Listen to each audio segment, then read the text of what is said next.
को होगा, 2 नवंबर को होगा। अस्सलाम वालेकुम दोस्तों, हम आए हुए हैं आज सिमरी बख्तियारपुर अनुमंडल अस्पताल में। आज हम डॉक्टर महबूब आलम जो अनुमंडल अस्पताल के मैनेजर हैं उनसे हम बात करते हैं कि अभी किस तरह अनुमंडल अस्पताल आपके नेतृत्व में चल रहा है, क्या सफाई का इंतज़ाम है और किस तरह से इलाज चल रहे हैं। और वो अभी कुछ दिन 2 दिन के कैंप लगवाए थे, उसके मुतालिक सबसे बात करते हैं। सर, सबसे पहले आप जो वो कैंप लगवाए थे उसके बारे में बताइए। जी, वालेकुम अस्सलाम वरहमतुल्लाहि वबरकातुहू। मैं मोहम्मद महबूब आलम, हॉस्पिटल मैनेजर, अनुमंडल अस्पताल सिमरी बख्तियारपुर से। वो मैं एक्चुअली कैंप जो है वो नाइट ब्लड सैम्पलिंग का था, वो एक सर्वे है फाइलेरिया के लिए। तो अभी सिमरी बख्तियारपुर अनुमंडल में 2 जगह कैंप करना है। बेसिकली होता क्या है कि ये फाइलेरिया के जो इंसेक्ट्स मिलते हैं वो रात ही में मिलते हैं। तो 8 बजे से लेकर के रात में 12 बजे तक ये हम लोग को नाइट ब्लड जो सैंपल कलेक्शन करना था। तो अभी सरोजा पंचायत में 2 दिन किए हैं हम लोग, 18 को हुआ था और 20 को। 300 लोगों का जो सैंपल कलेक्शन हो चुका है। उसके बाद नेक्स्ट जो है फेजेज़ जो है वो शर्मा टोला में होगा, वो 2 तारीख को होगा, 2 नवंबर को होगा। अभी ये सर्वे है नाइट ब्लड सैंपलिंग का, ये फाइलेरिया के लिए है। और अभी हमारे यहाँ और भी बहुत सारे प्रोग्राम चल रहे हैं। जैसे अभी हमारे यहाँ आज से पल्स पोलियो का प्रोग्राम शुरू हो गया है। जो भी माइग्रेंट पीपल हैं वो दीपावली और छठ के लिए आए हैं, उसके लिए हम लोग क्या किए हैं, पल्स पोलियो का प्रोग्राम रखे हुए हैं। वो स्टेशन पे है, हमारे यहाँ ट्रांजिट टीम है, रानी बाग में है ट्रांजिट टीम है, पुरानी बाज़ार में ट्रांजिट टीम को उसका एस्टेब्लिश किया गया है। उसके बाद हमारे यहाँ फिर अभी डेंगू का टेस्ट चल ही रहा है। डेंगू के 2-3 मरीज़ भी आए हैं हमारे यहाँ, पॉजिटिव केस आए हैं। अभी तक में लगभग 40 जो है जाँच हो चुका है, 40 जाँच, उसमें से 3 पॉजिटिव केसेस आए हैं। एक शर्मा टोला के हैं और एक सैनी टोला के हैं और एक और मार्केटी के हैं।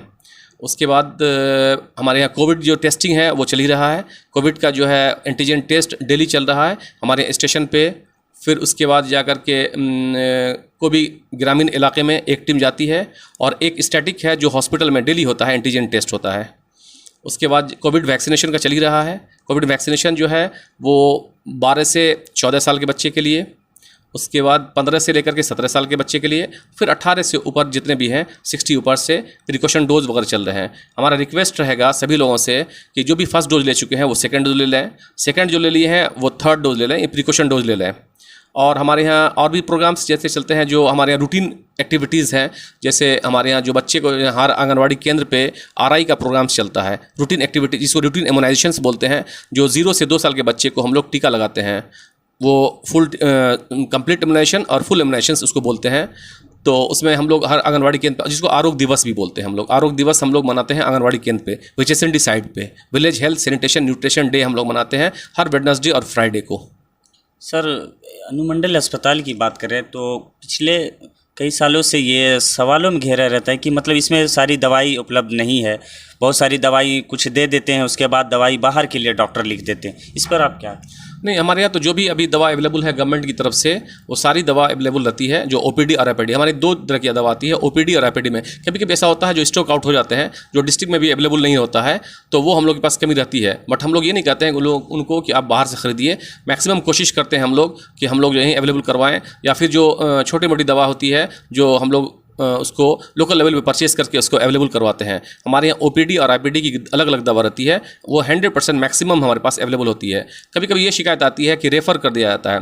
होता क्या है ना कि वो रेफ़र इसलिए कर दिया जाता है बेटर इंस्टीट्यूशंस के लिए कि हमसे वहाँ पे अच्छे लोगों को देखेंगे, वहाँ पे टेक्निकल है बहुत सारा। जैसे हमारे यहाँ अभी सीजन का अभी नहीं है, अभी हम लोग बहुत जल्दी ब्लड बैंक चालू कर रहे हैं, तो हमारे यहाँ फैमिली जो इसका ऑपरेशन है सीजन का वो भी चालू हो जाएगा। तो उसको बेटर के लिए हम लोग जो है ना डिस्ट्रिक्ट हॉस्पिटल, सदर हॉस्पिटल भेजते हैं। और उस दिन सिमरी बख्तियारपुर के विधायक मोहम्मद यूसुफ सलाउद्दीन साहब अचानक रात में आए थे, तो उससे लोग बोल रहे हैं कि हड़कंप मच गया था अस्पताल में। उस पर एक कुछ आप सफाई? नहीं, वो माननीय विधायक साहब आए थे और उनका जो है ना वो इंस्पेक्शन किए थे, अच्छी बात है। वो हमारे यहाँ डॉक्टर साहब भी थे, हमारे सारे स्टाफ थे। और एक टॉयलेट में जो था एक जगह वो जो हमारे यहाँ एक्चुअली होता क्या है ना कि आयरन की कमी, आयरन बहुत ज़्यादा है हमारे पानी में। तो आरओ भी लगा हुआ है, वो आरओ जो है ना 1 हफ्ते 10 दिन चलता है, वो ख़राब हो जाता है क्योंकि उसमें जो है ना बहुत सारे आयरन आ जाते हैं। तो आयरन की वजह से जो है ना वो जो टॉयलेट का एक हिस्सा जो था ना बहुत पीला हो गया था। इसमें थोड़ा सा नाराज़गी कहते हैं कि वो जो है ना बहुत थोड़ा सा इस टाइप का है। तो और फ़िलहाल मेरे यहाँ जो है ना वो इससे पेशेंट से भी पूछे थे, पेशेंट बोले हाँ दवा मिल रही है और खाना भी मिल रहा है। एक अंडा की शिकायत किया था कि अंडा नहीं मिला था, तो उसको हम लोग देख लेते हैं, उसको आउटसोर्स से हम लोग बात भी किए थे क्योंकि जो सफाई है और खाना है वो आउटसोर्स की तरफ दिया जाता है। हम लोग उसको भी अब ये एक लेटर भी दे चुके हैं उन लोगों को कि आप इस तरह की शिकायत माननीय विधायक द्वारा किया गया था, तो ये दोबारा इस तरह का नहीं होना चाहिए था। हम लोग एक उनको स्पष्टीकरण पूछे हैं हम लोग उससे, और ओवरऑल हमारे डॉक्टर्स भी थे, स्टाफ भी थे, सभी चीज़ थी हमारे यहाँ। सर ये आखिरी सवाल, ये हमेशा सवाल ये बनता है कि अनुमंडल अस्पताल में सफाई को लेकर सफाई किस तरह कर रहे हैं? अगर आप अस्पताल मुझे दिखाना भी चाहते तो हम कैमरामैन में बताएंगे कि थोड़ी देर में अस्पताल भी देखेंगे किस तरह सफाई। आप सफाई को लेकर आखिरी सवाल जवाब। सफाई तो अच्छा है, पहले से बहुत बेहतर है, और हमारे यहाँ 3 शिफ्ट में हम लोग सफाई करवाते हैं। एक सुबह में मॉर्निंग में करवाते हैं, एक दोपहर में भी शिफ्ट करवाएंगे, एक शाम में शिफ्ट करवाते हैं। हम 3 शिफ्ट बढ़वा दिए हैं उसको सफाई का, और जो यहाँ पे 20 बंदे हैं, 6-6 बंदे 7-7 बंदे करके हम लोग जो है उसको बनवा लिए हैं, और उसका जो है ना एक टाइमिंग फिक्स कर दिए हैं कि इतने से इतने बजे, इतने से इतने बजे, क्योंकि उसके बाद और कोशिश करते हैं कि पहले से बेटर हो। और अभी जो है ना अभी हम प्लम्बरिंग का भी कुछ काम करवा रहे हैं, जो जहाँ पे टूटा फूटा थोड़ा सा था उसको हम बेटर कर रहे हैं, और सफाई अभी ठीक है, पहले से बेहतर है, अच्छा है। इसमें लेडीज़ और जेंट्स दोनों आ रहे हैं, ठीक है, स्पेसिफिक नहीं है क्या हुआ, लेकिन सब पेशेंट आए हुए हैं अभी। क्या तकलीफ है? तकलीफ यही है सर, जो मेरे कपार फोड़ के गांव वाले ने सब वहां से यहाँ पे भर्ती कर दिया सर, गांव वाले। आरसीएच रूम है, हाँ, रिप्रोडक्टिव चाइल्ड हेल्थ का रूम है, जिसमें बच्चे के एडोसलेंट का, जो एडोसलेंट मीन्स होते हैं किशोर किशोरी, और गर्भवती महिलाओं के लिए टीटी।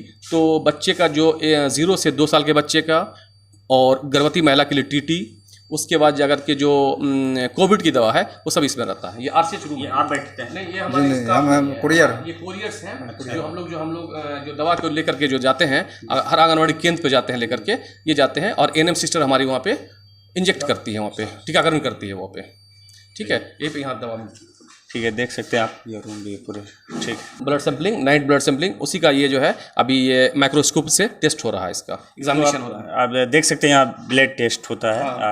ब्लड टेस्ट भी हो रहा है। अभी जो मैं नाइट ब्लड सैंपलिंग लिए थे फलेरिया प्रोग्राम्स के लिए, जो वो कैंप में कैंप के बारे में बता रहे थे, उसी का ये जो अभी एग्जामिनेशन हो रहा है माइक्रोस्कोपिक के थ्रू। ये वार्ड भी आप देख सकते हैं, इसमें लैब टेक्नीशियंस हैं, सब सारे लोग स्टाफ हैं और काम चल रहा है। हमारे ये दवाई स्टोर, ये दवाई स्टोर रूम है, इसके बारे में बताइए आप। ये हमारे दवाई स्टोर है, ये यहीं से सब हम जगह ओपीडी, आईपीडी, इमरजेंसी जितनी भी दवा होती है, या फिर प्रतिरक्षण में जाती है, या फिर एचएससी एपीएससी लेवल पे जो भी दवा हम लोग भेजते हैं, एचएससी लेवल पे भेजते हैं, एपीएससी लेवल पे, जहाँ पे ओपीडी चलता है हमारा, जहाँ इमरजेंसी चलता है, हर जगह हम लोग यहीं से दवा भेजते हैं। ये मेन स्टोर हो गया।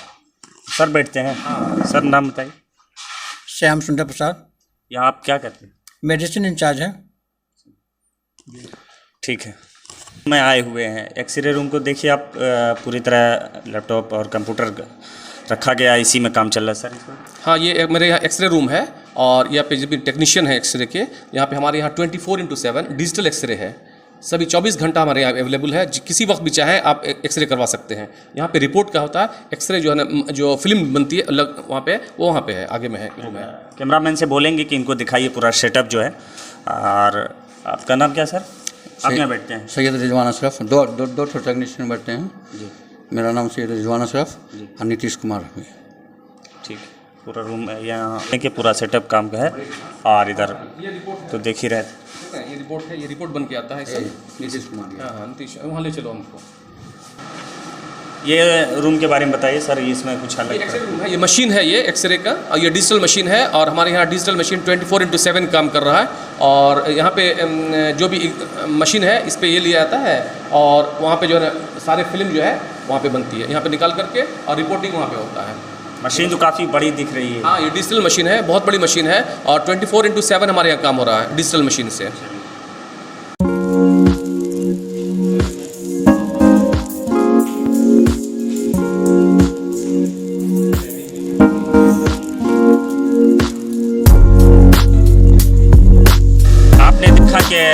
अनुमंडल अस्पताल में मैनेजर महबूब आलम से हमने बात की, और उन्होंने एक एक रूम दिखाए, सारे डिपार्टमेंट दिखाए अस्पताल के।